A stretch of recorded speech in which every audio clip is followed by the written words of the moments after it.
Olá, seja bem-vindo ao Salto para o Futuro. No início de 2015, o país se deparava com uma epidemia provocada por um vírus transmitido por um mosquito. Era o auge do surto de Zika no Brasil, causado pelo alto índice de focos do Aedes aegypti em várias regiões do país. As mulheres que engravidaram a partir daquele momento viveram angústias e grandes expectativas. Muitas foram surpreendidas com o diagnóstico. O vírus do Zika causava uma malformação no cérebro dos bebês. Era a microcefalia. Traduzindo, os bebês nasciam com o perímetro da cabeça igual ou menor do que 32 centímetros, o que comprometia o desenvolvimento físico e intelectual das crianças. Hoje, 2 anos depois, dados do Ministério da Saúde apontam que foram confirmados 2.753 casos de crianças com microcefalia no período entre 2015 e maio deste ano, e mais de 13 mil notificações de casos suspeitos. Crianças que precisam de cuidados específicos e de uma rede de apoio para que possam se desenvolver. E não apenas elas, as mães também. Por isso, o Salto para o Futuro debate hoje com pesquisadoras de diferentes instituições as políticas públicas essenciais para garantir que mães e crianças tenham acesso aos segmentos que compõem essa rede, dentre eles a educação. Contamos com a presença das pesquisadoras Lenaura Lobato, da Universidade Federal Fluminense, e também da Sandra Venâncio, da Fiocruz. Também participam do programa à distância a professora da UNB, Soraya Fleischer, e a professora da Universidade Federal de Pernambuco, Ana Cláudia Rodrigues. Todas as nossas convidadas participam de uma pesquisa que está mapeando a situação de crianças com microcefalia e das mães dessas crianças, especialmente em Pernambuco, onde houve o maior índice de proliferação do mosquito e, consequentemente, de casos de microcefalia no Brasil. Vamos conversar, então, pela professora Ana Cláudia Rodrigues, que fala direto de Pernambuco. Professora Ana Cláudia, muito obrigado por aceitar nosso convite e participar do Salto para o Futuro de hoje. Eu gostaria já de começar falando, a gente sabe que a pesquisa, os estudos têm apenas resultados ainda iniciais, parciais, preliminares. Mas queria que a senhora contasse quando é que essa pesquisa começou e quais são os principais objetivos dela. Olá, eu agradeço o convite de estar participando desse momento que está tratando de um tema muito importante para a pauta de saúde pública do Brasil.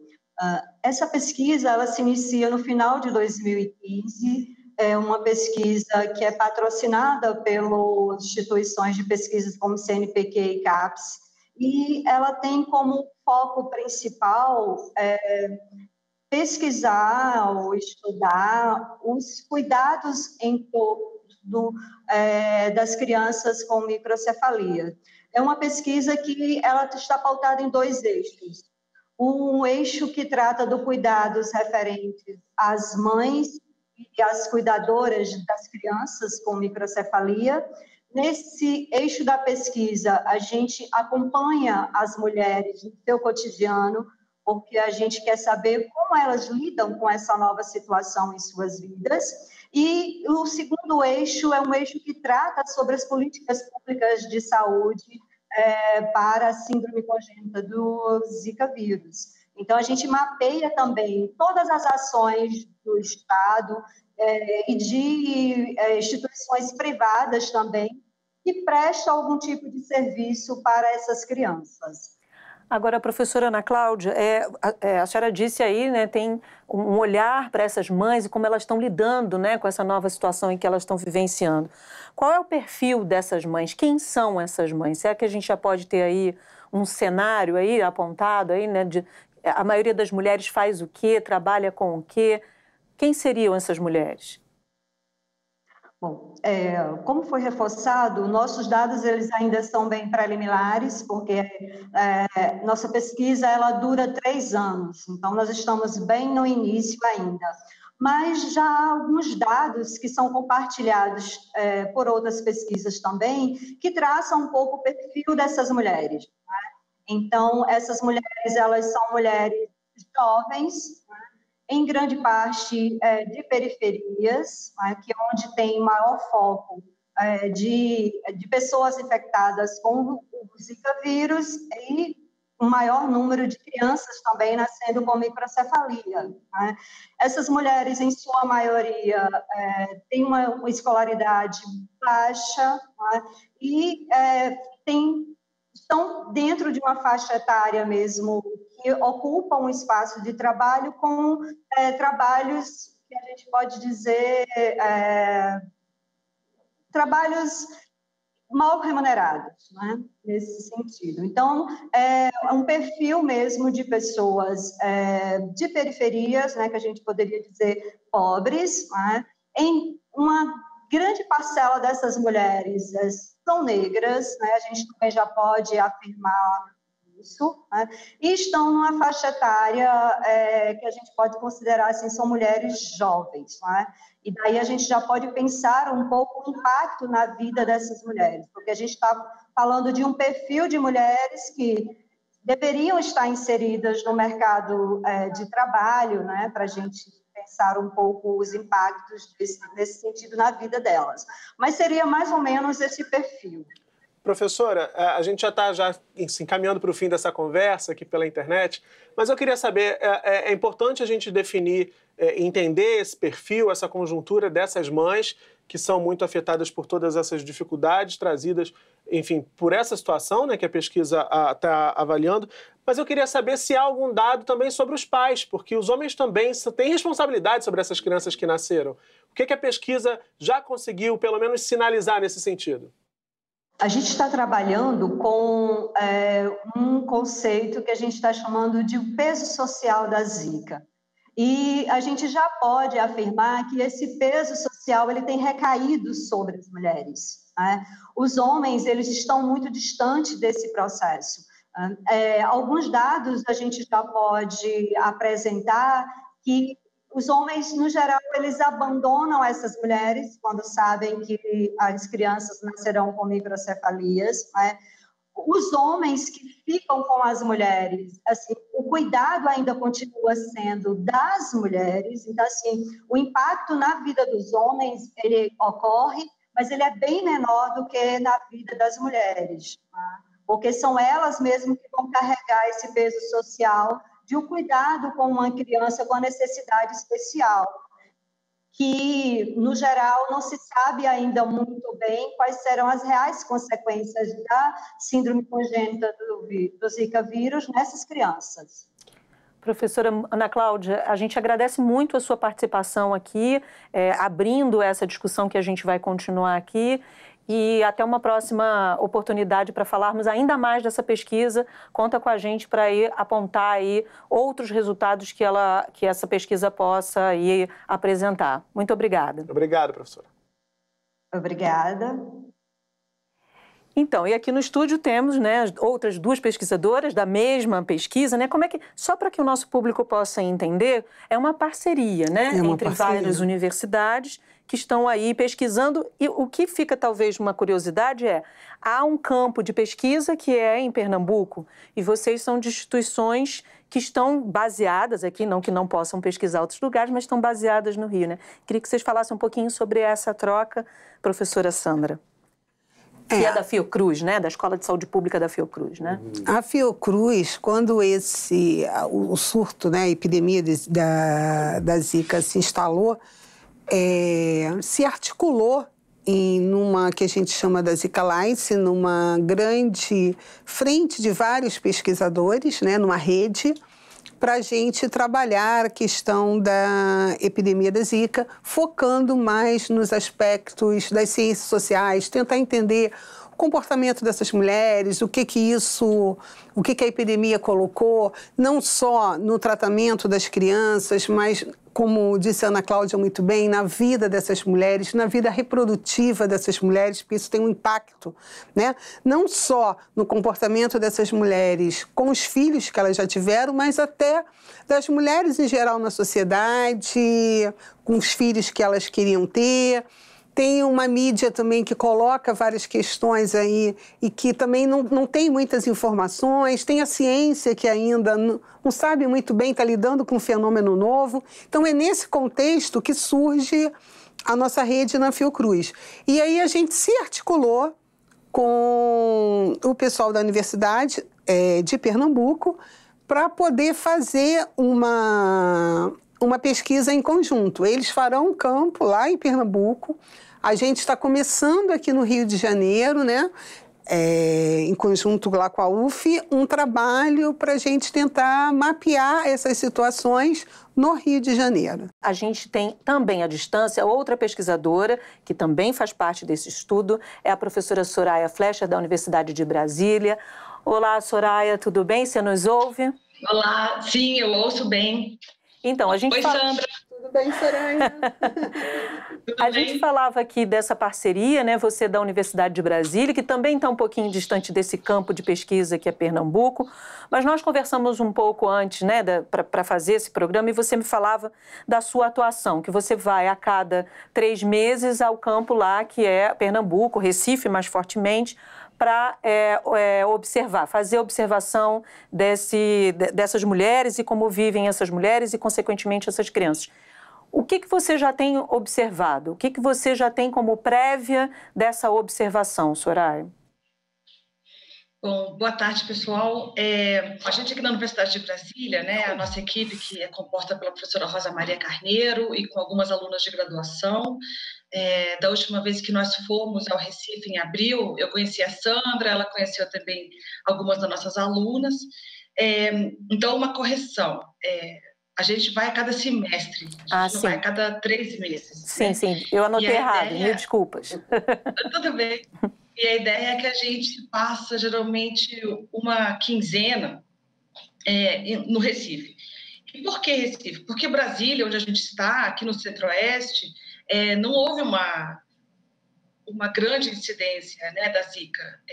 Sim, houve uma incidência grande da dengue, isso já acontece há muitos anos em Brasília, inclusive ano passado a gente teve uma recidiva super forte aqui na cidade, mas o Zika não. Eu estava ouvindo o colega falar um pouco antes que, então, toda essa incerteza científica, né, não entendem, por exemplo, por que o Centro-Oeste não foi abatido pelo vírus Zika, né?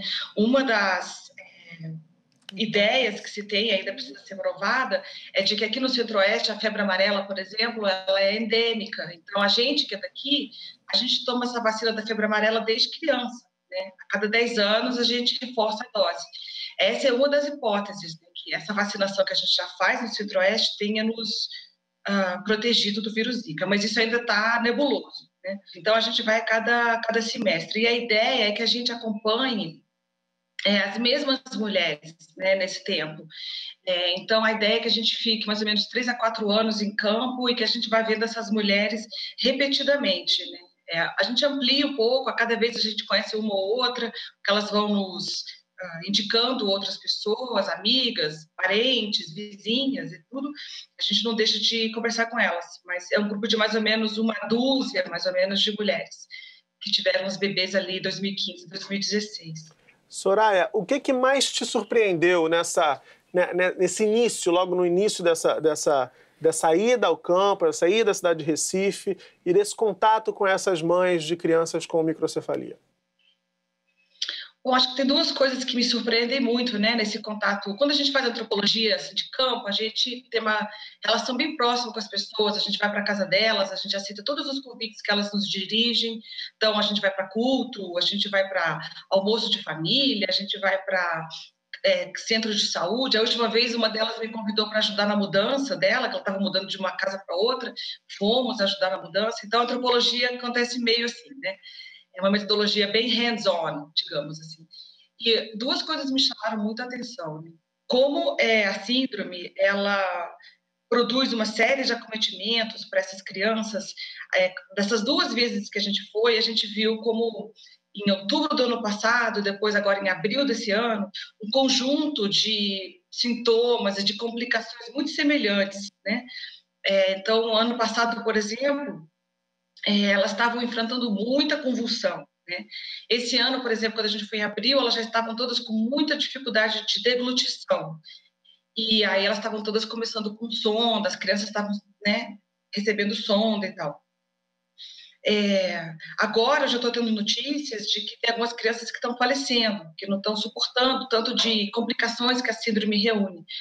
Então, a gente vai vendo ao longo do tempo assim, uma certa complexificação da síndrome. E isso tem um impacto assim, gigantesco, né, para essa mulher que é mãe, para a família, né, muitas vezes de classe popular. Então, tem impactos financeiros, mas tem impactos emocionais e psicológicos bastante severos também. A segunda coisa que me chamou muita atenção, sobretudo dessa última vez, quando eu conheci a Sandra, inclusive, é que os serviços estão saindo de cena, né? Eles estão fechando as portas, eles estão diminuindo as vagas. Isso é bastante sério, assim, né? Porque se as crianças vão ficando com mais complexidades, né, de sobrevivência, aí é que o Estado tem que ficar mais coeso, mais próximo, né? Então, isso é bastante chocante para mim. E tem uma outra questão que você falava comigo quando a gente se falou, que há a necessidade de uma formação de outros profissionais que não são necessariamente da saúde. Você deu o exemplo de mães que muitas vezes são barradas no transporte público, porque com direito, né, porque tem uma carteirinha para circular, mas porque muitos desses profissionais, motoristas, cobradores, enfim, não compreendem aquela síndrome e acham, e tem ali uma rejeição a essa mãe e a essa criança. Queria que você falasse um pouco disso, porque esse é um dado social muito importante, né? Isso é assustador. Né? Algumas mulheres contaram realmente que se elas não estavam usando estratégias para cobrir a cabeça das crianças, né? Ou para embalar as crianças em fraldas ou coeiros, assim, para andar em público, no transporte coletivo, nos pontos de ônibus, até mesmo nas ruas das vizinhanças onde elas moram, elas ouviram coisas assim bastante agressivas, né? Então, motoristas de ônibus que não autorizaram que elas subissem nos ônibus e dizendo coisas do tipo: nesse ônibus não entra esse monstro, né? No meu ônibus não anda ET, né? Coisas assim. E motoristas e cobradores, né? E também alguns outros passageiros também que fizeram graça, fizeram troça, né? Que ficaram fazendo brincadeirinhas, né? Então, algumas delas contaram isso. E eu acho, então, que essa situação ela tende um pouco a piorar e o preconceito vai ficando um pouco mais velado, né? Não exatamente pelo tamanho da cabeça ou pela forma física da criança, mas porque elas estão crescendo e engordando, então vai ficando mais insustentável carregar no colo essa criança. Atualmente elas têm os seus 9, 10, 12 quilos. Quando elas completarem 2 anos, por aí afora, elas vão ter muito mais. Então, as mães, para continuar usando os serviços e circulando pela cidade, elas vão precisar de cadeiras de roda, né? Cadeirinhas específicas para crianças com deficiência. E aí são outros desafios para poder colocar essa cadeira dentro dos ônibus, né? Sem falar na circulação pelas calçadas do Recife, que são muito inseguras, muito irregulares. Soraya, muitíssimo obrigado por conversar com a gente. Boa sorte na pesquisa. Eu espero, como Bárbara disse para a nossa convidada anterior, eu espero que a gente possa voltar a conversar em breve aqui no Salto com mais dados, que é fundamental que a gente possa compreender, entender a realidade dessas mães, dessas crianças e assim contribuir para esse debate, para a elaboração de políticas públicas efetivas que os atendam. E tomara com dados mais positivos, né? Que a sociedade não tem esse tipo de comportamento que você acabou de descrever. Muito obrigado. Sim. Obrigada, Soraya. Lenaura, muito obrigada, um abraço. Tchau. Tchau. Lenaura, a gente está quase no finalzinho já desse bloco. A gente optou por começar ouvindo essas pesquisadoras pela internet, exatamente pela dimensão que elas podem trazer de, primeiro, quão grave é a situação, porque aqui no Brasil a gente vive uma situação que é meio pontual, às vezes, né? Acontece uma coisa, a imprensa só fala daquele assunto, de repente aquilo cai no esquecimento como se não houvesse mais aquela situação. E não, a gente está vendo milhares ainda de mães e de crianças que estão sofrendo as consequências dessa epidemia terrível de 2 anos atrás. Você acha que, além da questão das políticas públicas, o preconceito, que é algo tão presente no nosso país, infelizmente, é um desafio que a gente também precisa superar para que essas pessoas possam ser inseridas na sociedade de maneira plena? Com certeza. Bom, obrigada, né? Eu tenho, assim, um prazer enorme de estar aqui, principalmente para um programa que fala muito com a área de educação, que é uma área com a qual a gente quer sempre falar. Então, para a gente é bastante importante estar aqui. Eu acho que o preconceito, a sociedade brasileira é muito preconceituosa, né? Bastante preconceituosa. A gente tem uma certa assim, uma aparência de uma coisa avançada, né? Nós finge que não é, mas nós somos muito preconceituosos. E a escola, eu acho que ela tem um papel muito importante em desconstruir, em mudar essa concepção preconceituosa que a gente tem em relação a qualquer coisa que seja um pouco diferente daquilo que a gente está acostumado, daquilo que a gente convive normalmente, né? E a política pública também tem uma importância nisso, né? Porque a política pública, ela pode ir numa direção de tratar aquele problema como um problema só, uma doença, que é a responsabilidade da mãe. Ela pode ir numa direção que, de alguma forma, culpabiliza essas mães e vai culpabilizar essas crianças, como ela pode ir no sentido oposto. Ela pode ir no sentido de reconhecer que aquilo foi um problema ocorrido numa determinada situação que nós não pudemos, por vários motivos, prevenir, né? Como sociedade não podemos prevenir e, portanto, como sociedade temos que proteger. Temos que atender esse conjunto de pessoas, temos que reconhecer o problema e criar as condições para que essas pessoas tenham a melhor atenção possível, até porque outros problemas virão.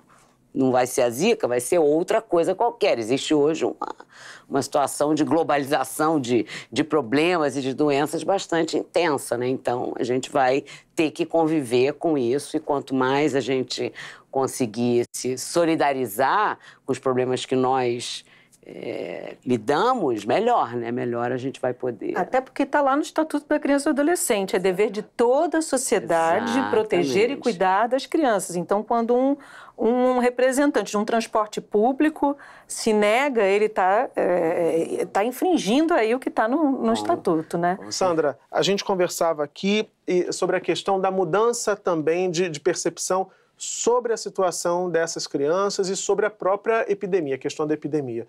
De que maneira isso contribui para que a sociedade se mantenha menos alerta do que deveria para essa situação toda e para esse estado de coisas que a gente tem discutiu no bloco anterior?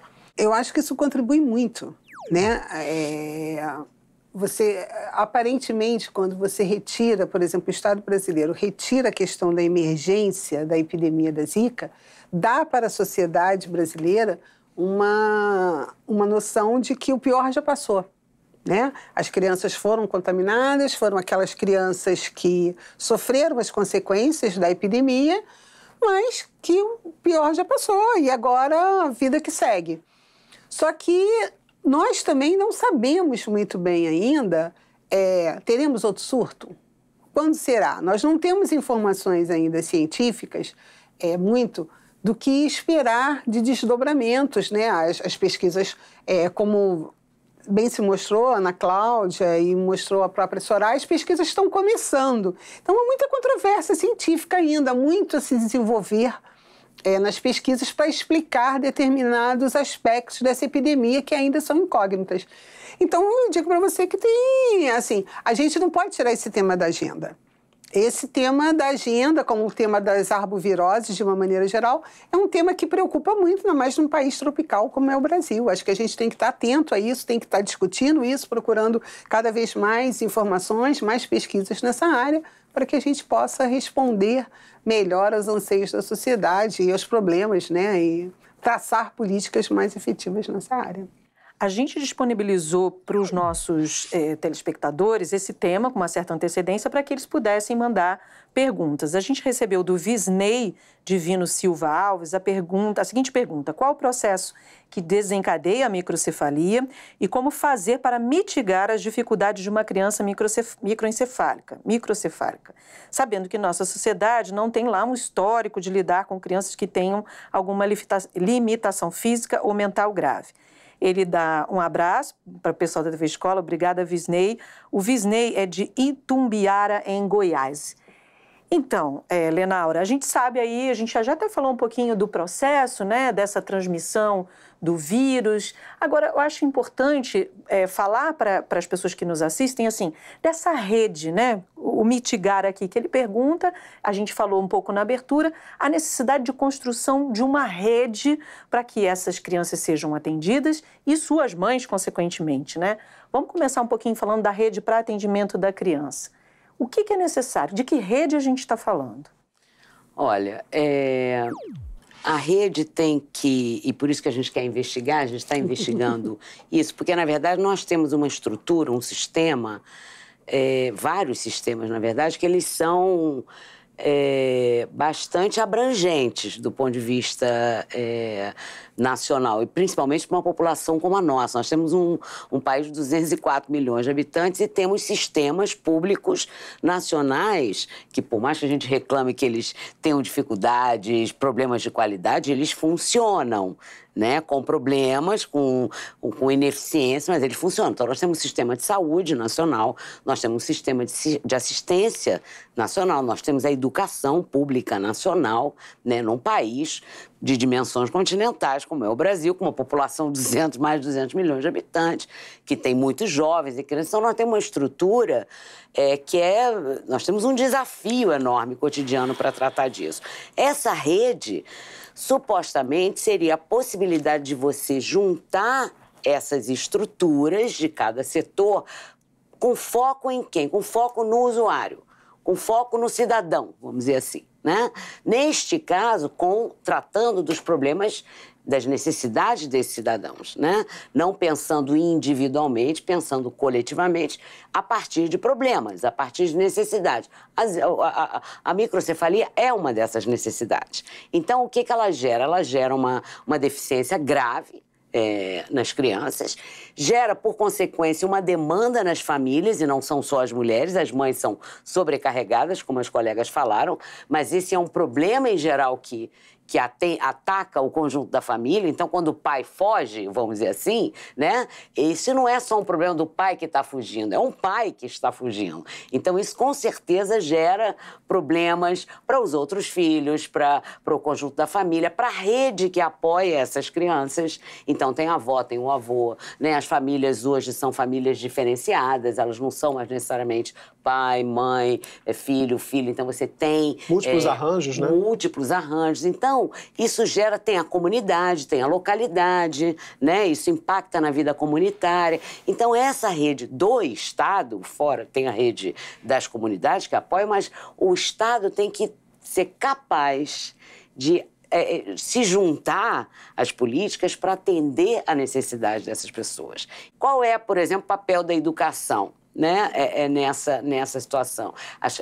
Essas crianças, não é só aguardar as crianças que chegarão à escola. Esse é um problema real. Elas já deveriam estar em creches? Eu acho que pela talvez idade que elas têm? Deveriam estar em creche. Eu não sei, do ponto de vista médico, eu não tenho condição de dizer se elas teriam essas condições de permanecer. Isso eu não tenho como afirmar. Mas se elas tivessem condições, provavelmente sim, porque tem todo um processo de estimulação, de atendimento que, veja bem, imagine qualquer um de nós com essa responsabilidade cotidiana. Vocês pensem o seguinte, as mulheres largam o trabalho para fazer isso. Alguém tem que deixar de trabalhar na família. Se não for a mãe, tem que ser o pai. Como que faz? Então, a assistência tem que cuidar. A assistência dá um recurso que é o benefício de prestação continuada. Por exemplo, que é um benefício para quem tem uma renda muito baixa. Mas tem aquele que está dentro dessa renda, ele ganha. O que ganha R$15 a mais já não ganha. Às vezes, esse valor a mais não necessariamente quer dizer que ele está suprido aí das suas necessidades. Exatamente. Então, tem a rede. Essa rede, por exemplo, de assistência à saúde, ela tem que falar com a rede de saúde. E também tem que falar com a educação. Né? Tem que falar com a assistência também. Era isso que eu queria saber, porque você começou a dizer assim, o papel da escola, da educação, não é só aguardar que essas crianças cheguem. Porque a gente já viu debates e já presenciou conversas de muitos gestores, professores, tensos, porque assim, uma hora essas crianças vão chegar. Quer dizer, as crianças viraram um sinônimo de problema, o que é péssimo. Embora a gente entenda todos os desafios que a inclusão dessas crianças no cotidiano da escola pode trazer. Mas se não é apenas aguardar que essas crianças cheguem, qual é o papel da educação? Como é que você vê essa questão, Sandra?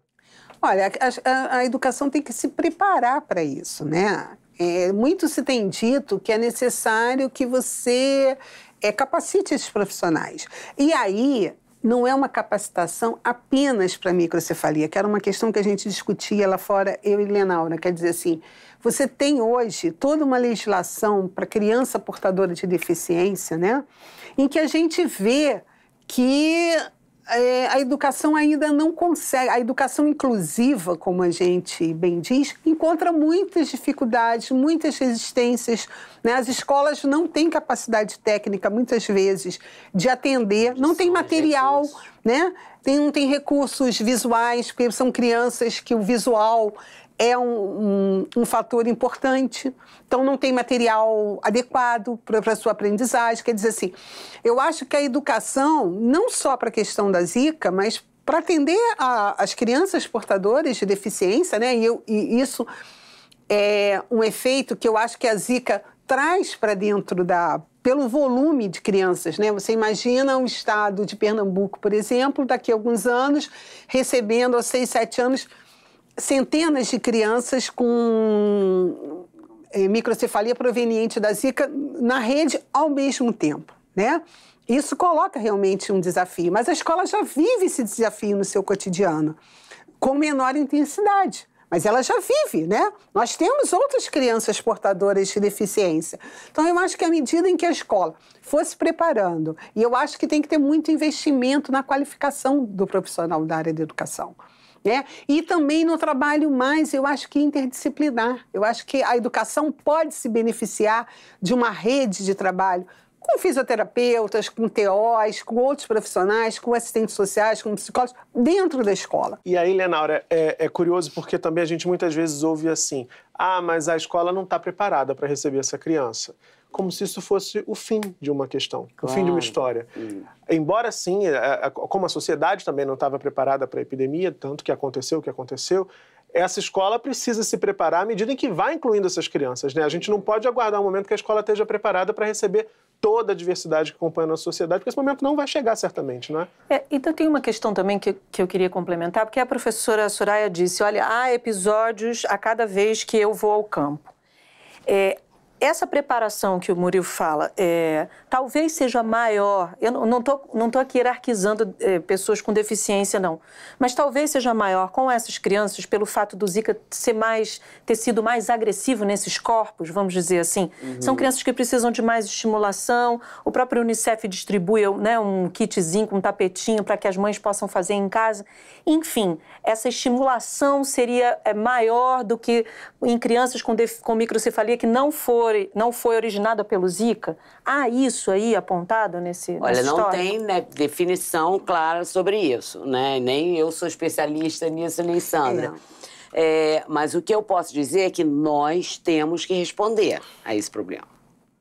Nós temos que responder a esse problema. Porque qual é a alternativa? A alternativa é a gente dizer assim, a escola não está preparada, a assistência não está preparada, ninguém, em princípio, está preparado. Deixa em casa. Entendeu? Qual é a alternativa a isso? A alternativa é a segregação total. Mais uma vez, né? Porque isso é um histórico brasileiro de segregar crianças com deficiência. Então, nós temos a capacidade de acertar, nós temos essa coisa. Nós não temos todas as respostas, né? Mas nós temos a coisa, nós temos capacitação técnica na educação, na assistência, na saúde. Pesquisas não nos faltam. Nós temos o profissional que tem condição de investigar e de construir alternativas. Isso nós temos em todas as áreas, né? Então, é isso que a gente precisa. Agora, para isso, nós precisamos que o Estado também se proponha, invista, entendeu? Apoie, né? Crie essa condição de... Porque tem muitos outros problemas que não vou entrar aqui agora porque não dá tempo, mas de dificuldade desses setores se encontrarem, dificuldades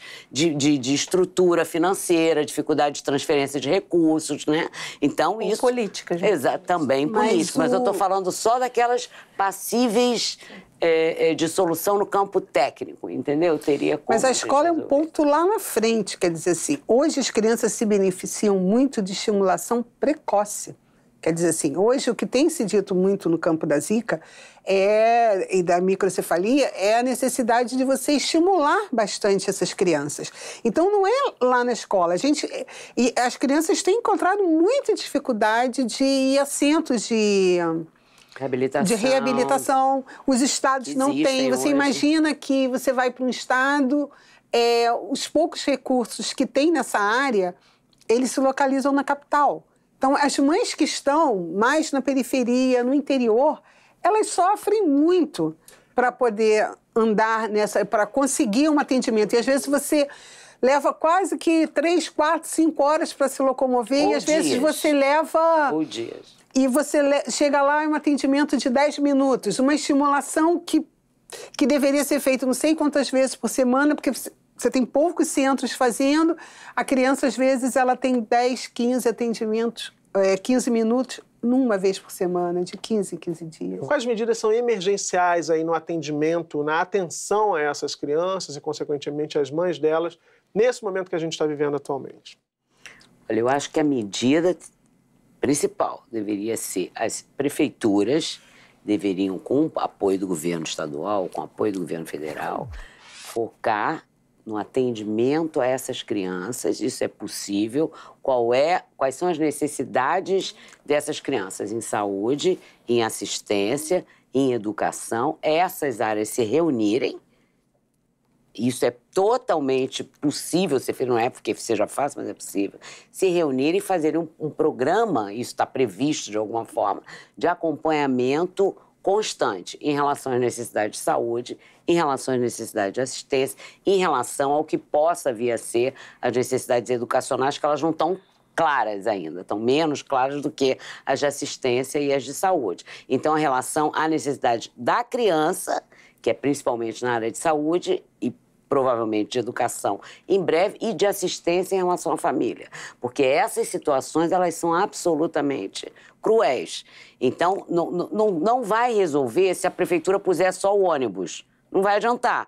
Concorda? Você diz o ônibus para levar a criança para o centro de atendimento. A prefeitura vai fazer um enorme esforço, já vai ajudar muito, mas também não vai resolver. Se chegar no centro de atendimento e o profissional que vai atender aquela criança não estiver lá preparado, voltado, enfim. Então, tem que haver imediatamente uma ação intersetorial. Agora, Sandra, vocês falaram aí o tempo inteiro de estimulação, só para quem, né, o educador que nos assiste, perguntar, mas de que estimulação estamos falando? Você falava no intervalo que a gente conversava aqui, que essa criança precisa, nesse atendimento, num centro de atendimento, de vários profissionais, não um só, né? Vai passar pelo otorrino, tem uma questão visual aí muito importante, né? E também aí da estimulação, vamos chamar de fisioterapêutica, né? Para que ele se movimente, para que ele tenha aí uma coordenação motora que muitas das crianças não têm. Queria que você falasse um pouco disso. Quando ele chega nesse centro de atendimento, vamos supor que tudo deu certo, essa criança conseguiu chegar com sua mãe, com qualidade, sendo atendida aí por um ônibus, né, especial que levou, ou que o motorista tenha recebido de uma forma mais educada e consciente da necessidade daquela criança, conseguiu chegar no centro. O que ele precisa lá e com que frequência? Olha, não dá para te dizer exatamente a frequência. Mas quer dizer, o que média, a gente tem visto, na verdade, é que a frequência é muito baixa, porque assim, você tem poucos profissionais e muita gente para ser atendida. Então, na verdade, não dá para ter, o que as mães mais reclamam, é a baixa quantidade de vezes. Ela diz, uma frequência de 15 em 15 dias, meu filho... Para estimular, não estimula, porque a estimulação normalmente em bebês você faz quase que diariamente, né? O que alguns profissionais têm conseguido fazer é ensinar aos pais, né, técnicas de estimulação para que essas mães possam fazerem em casa, né? Porque a estimulação, ela é cotidiana. Sim. Para todo mundo que tem filho pequeno, né? Que vai desde a massagenzinha até pequenos movimentos com as perninhas, os braços. Todo mundo já faz isso. Só que aí você vai ter algumas especificidades, porque são crianças com baixa tonicidade, então você tem que estimular, né? Tem alguns exercícios específicos, não é da minha área, mas você tem alguns exercícios específicos que você faz para tentar estimular essas crianças. Eu entendo que nesse momento que nós temos crianças muito pequenas, a estimulação realmente ela é um aspecto muito importante, que eu acho que é uma coisa que na política pública a gente poderia melhorar bastante, né? Eu acho que imediato, né? É imediato. E vai ter, assim, a gente não sabe, a Soraya falou ali de crianças que têm se agravando os seus quadros, né? Algumas vindo a falecer. Muito rapidamente, em 6 meses. Muito rapidamente, né? Então, assim, não se beneficiarão de uma estimulação a longo prazo. Mas se você espera numa perspectiva mais otimista, que boa parte dessas crianças sobrevivam a esse quadro, a estimulação precoce, ela é um fator que tende a ser muito positivo para a criança, até para que ela possa frequentar uma escola, né? Porque a criança tem uma fase de desenvolvimento do cérebro. Quanto mais cedo, todas essas síndromes, quanto mais cedo você começa a estimulação, mais chance você tem de que a criança possa ter uma qualidade de vida melhor. A gente não pode pensar que essa criança vá falecer, que todas as... Entendeu? Acho que o Estado tem que se preparar para que essa criança, para atender essa criança a longo prazo. Bom, queria agora, fiquei aqui ouvindo vocês, fiquei pensando muito na questão das mães, porque a gente também falou bastante delas no programa de hoje, e a pesquisa de vocês também enfoca essas meninas, essas mulheres, né? Há previsto, de alguma forma, algum atendimento psicológico para essas mães? Porque, ouvindo tudo que vocês disseram aqui hoje, dada a complexidade da questão, e eu fico pensando ainda nesse requinte de crueldade do dia a dia, do motorista de ônibus que diz que a criança é um monstro e manda descer, e fico imaginando do companheiro que abandona e não quer saber do filho. Enfim, há previsto alguma coisa nesse sentido, Lenaura, na política pública, nessa ação já imediata? O apoio psicológico faz parte da estrutura do sistema. Então, agora, obviamente, existe essa possibilidade. Nós temos isso no Sistema Único de Saúde. E há o desejo dessas meninas, dessas mães? Isso eu acho que já é elas têm essa vontade, elas têm essa necessidade. Isso mostrou lá, a Sandra comentou isso agora há pouco, sobre essa preocupação das mulheres, porque elas têm a vida delas muito interrompida, né? E são jovens demais, né? Então, elas passam por esse turbilhão de repente, ter uma responsabilidade sozinhas, muitas vezes, né? Com uma situação extremamente grave e um pouco abandonadas, ainda sofrendo preconceito. E com uma situação de pobreza, algumas vezes grave. Então, é uma reunião de fatores que não ajudam muito. Então, isso obviamente debilita. Agora, eu não sei nem se essas mulheres estão tendo esse apoio. A nossa colega de Brasília poderia falar sobre isso melhor. E se tem tempo de fazer isso. A Ana Cláudia falava um pouco da reivindicação também por uma educação formal para as mães, né? Ela falou, não aqui, mas na entrevista para a gente fazer esse programa, porque a grande maioria, como vocês disseram, jovens, que não têm uma formação, né, completa, adequada, uma escolaridade baixa, e aí estão aí se formando medicinalmente, vamos dizer assim, com uma rapidez, porque tem que entender do que a criança está passando, que tem que entender daquele problema de deglutição ou daquela convulsão, enfim, de uma forma muito abrupta, né? E aí elas se ressentem da falta de estudos para que possam compreender melhor aí. Como é que isso pode ser também enquadrado aí como política pública para essa mãe, né? Eu acho que, assim, o Estado brasileiro, a gente tem que começar a pensar muito na questão de quem é que cuida daquela pessoa que cuida, né? O que a gente observa... Quem cuida do cuidador. Quem cuida do cuidador, né? Porque, na verdade, o que a gente observa efetivamente é que essas mães ficam numa sobrecarga. E entendam bem, muitas dessas mães têm outros filhos. Quer dizer, para cuidar deste filho, muitas vezes, ela se vê deixando o outro filho meio que de lado, porque ela é uma só, a sobrecarga sobre ela é muito grande. Então, eu acho que, muitas vezes, como vocês disseram, abandonadas, sem recursos financeiros. Então, a gente tem que ter uma política, eu acho, para essas mães, muito, não só na área de educação, não, na política formal, não. Mas essa até seria, como ela dizia, desculpa te interromper, seria um papel da educação bastante importante, né? Sim, a educação de preparar, né, de ajudar a apoiar essas mães. Eu acho que cada política pública tem muito a contribuir com essa mãe, não só a educação, acho que a gente tem que pensar em coisas de trabalho, porque essas mães precisam sobreviver, né? Essas mães têm outros desejos, a gente não pode reduzir essa mãe a uma figura só de cuidadora. Né? Você está anulando uma vida Você está anulando uma vida em prol de outra. Eu acho que cuidar dos filhos, proteger essas crianças é super importante.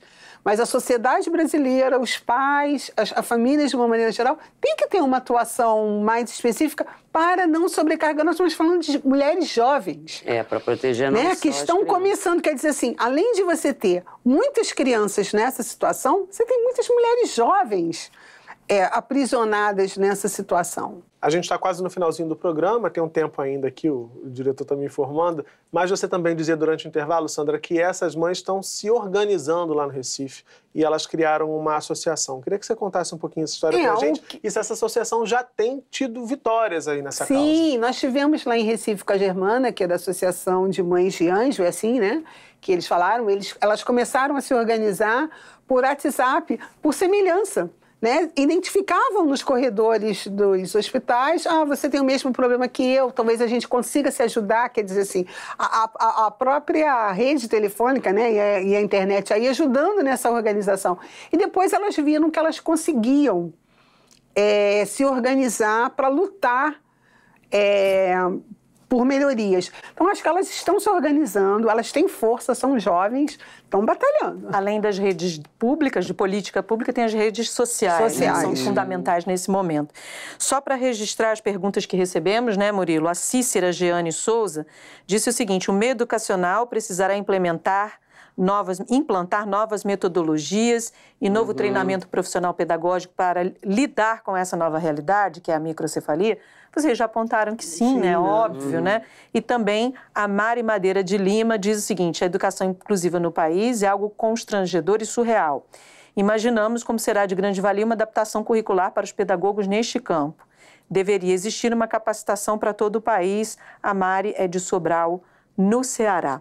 A gente está fechando, né, Murilo, encerrando o programa, infelizmente, mas antes gostaríamos de ouvir de vocês um fechamento aí.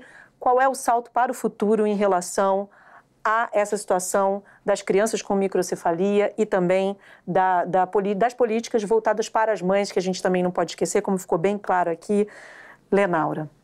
Eu acho que o salto para o futuro primeiro a gente aprender com o passado, né? Com o que a gente fez o que a gente fez de errado em relação à atenção a populações pobres, com problemas graves de saúde. Então, acho que isso a gente tem que superar, né? E a possibilidade de aprender também com o que a gente já sabe. A gente sabe como organizar estruturas, a gente tem condição de fazer isso, onde se reúnam políticas diferenciadas para tratar de problemas específicos como é o da Zika. O Brasil tem dado exemplo, a importância que teve, inclusive, na identificação do problema da Zika, a pesquisa científica. Então, isso mostrou a capacidade do Brasil de lidar com isso. Então, não tenho dúvida de que a gente tem condição de cuidar dessas crianças, cuidar dessas famílias e fazer com que o futuro delas não fique aqui, né? Que elas realmente garantam o futuro delas, né, para frente. Obrigada. A mesma pergunta para você, Sandra. Qual é o salto para o futuro aí, para essa vida depois do Zika? Eu acho que o salto para o futuro tem essas coisas que a Lenaura fala, que eu concordo plenamente, que acho que a gente tem já avançou muito, né? Se a gente pega o Brasil 20 anos atrás, em termos de políticas públicas e de investimento, sem sombra de dúvidas, mas eu acho que, especificamente no campo da Zika, das arboviroses, nós já temos muito que aprender. Quando a gente acha que já entendeu tudo, vem as epidemias e tiram tudo do lugar, fazem novas revoluções. Então, eu acho que a gente tem que continuar investindo. Acho que a gente tem que investir muito na ciência e tecnologia no país. Eu acho que essa rede pode contribuir muito para que a gente tenha uma forma de conhecimento maior, e eu acho que o trabalho em rede dos pesquisadores também pode ser o salto para o futuro, né? Que a gente, em vez de trabalhar isolados, cada um no seu quadrado, como a gente diz, do seu pedacinho, mas que a gente trabalhe mais articulado, mais integrado, buscando socializar mais conhecimentos. Muito obrigado pela presença. A gente que agradece o convite. Parabéns pelo trabalho, também parabéns às professoras que participaram pela internet. Fundamental, como a gente já disse, certamente vamos voltar a falar desse assunto aqui no Salto. E assim a gente encerra o Salto para o Futuro de hoje. Eu agradeço mais uma vez as participações das professoras e pesquisadoras Lenaura Lobato, da UF, e Sandra Venâncio, da Fiocruz. Quer participar do Salto? Então acompanhe os perfis da TV Escola nas redes sociais. Você pode enviar perguntas via Twitter, Instagram ou Facebook. No Twitter é só fazer a sua pergunta ou seu comentário usando a hashtag Salto para o Futuro. No Instagram é só seguir o perfil @TV Escola e deixar suas mensagens nos posts em que nossa equipe divulga os temas dos próximos programas. No facebook.com/TV Escola é a mesma coisa. Basta clicar nos posts com os temas do Salto e deixar suas perguntas nos comentários. Não tem desculpa para não participar do programa. Escolha o seu jeito preferido e faça o Salto com a gente. Bom, por hoje é só. A gente se vê no próximo programa aqui na TV Escola, o canal da educação. Tchau. Tchau.